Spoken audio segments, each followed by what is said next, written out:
Bonjour tout le monde, aujourd'hui on va voir le dernier chapitre, chapitre 4, les ressources en eau. Donc premièrement on va observer les images suivantes pour poser des questions. Donc on a plusieurs images. Document 1 montre une montagne enneigée, une montagne recouverte par le nuage.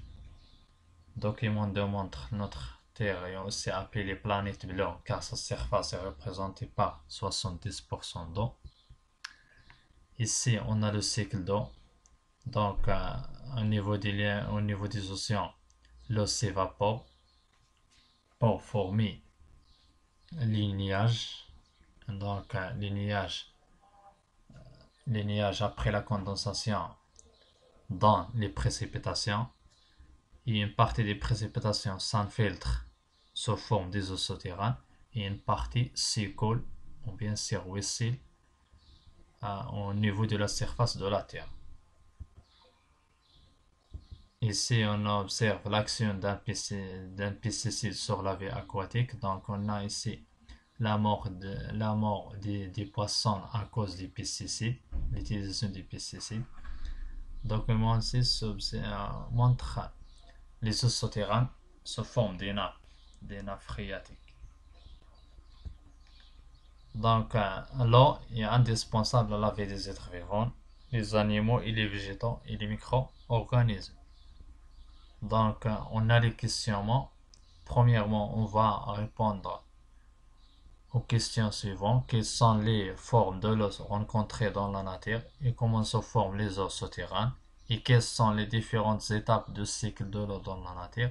Et quels sont les dangers qui menacent les ressources en eau? Et comment peut-on sauvegarder les ressources en eau? Donc, premièrement, on va voir les différents états de l'eau dans la nature.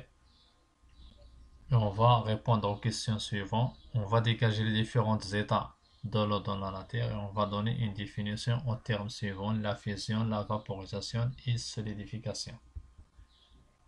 Donc voici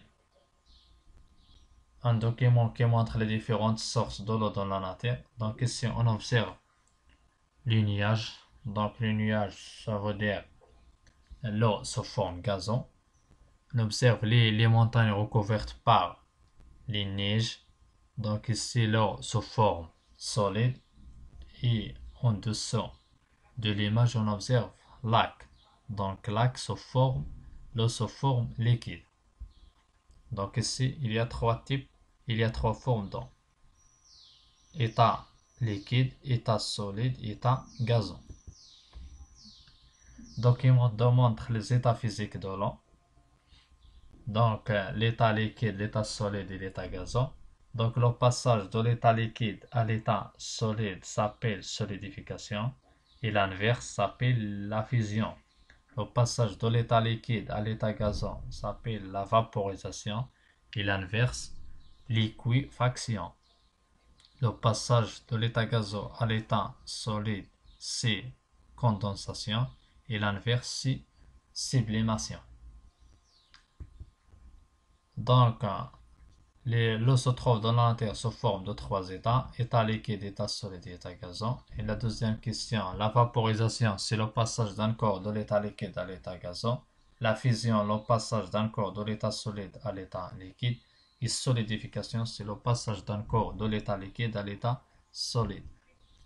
Deuxièmement, on va voir les réserves d'eau dans le globe terrestre. Donc le tableau suivant montre les pourcentages de l'eau dans le globe terrestre. Donc, l'eau salée, mer et les océans représentent 90,2%. L'eau douce, eau douce solide, glacier représente 2,1%. Eau douce liquide, les nappes souterraines représentent 0,6%. Eau douce liquide, les fleuves et les lacs représentent 0,01%. Et pour les vapeurs d'eau, représentent à peu près 0,001%. Donc, on va calculer le pourcentage des eaux douces. Donc, ce pourcentage correspond à la somme des eaux souterraines, des eaux de lac et des fleuves et des eaux gelées. Donc, 2,1% plus 0,6% plus 0,01%. Donc, soit 2,71%.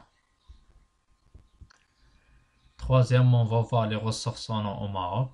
Donc, on va compléter la table suivante. Les moyens de précipitation annuels et la quantité des eaux utiles et la quantité des eaux mobilisables. Donc, voici un document qui montre les ressources en eau au Maroc.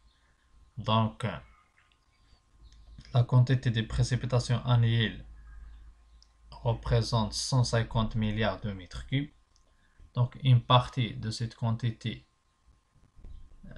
perd par la phénomène d'évapotranspiration, à peu près 120 milliards de mètres cubes. Et la partie qui reste, 30 milliards de mètres cubes, divise en deux. 9 milliards de mètres cubes, les ressources non mobilisables. Il y a 21 milliards de mètres cubes, ressources non mobilisables. Cette partie divisée en deux, 16 milliards de mètres cubes sous forme d'eau de surface mobilisable et 5 milliards de mètres cubes sous forme de souterrain mobilisable.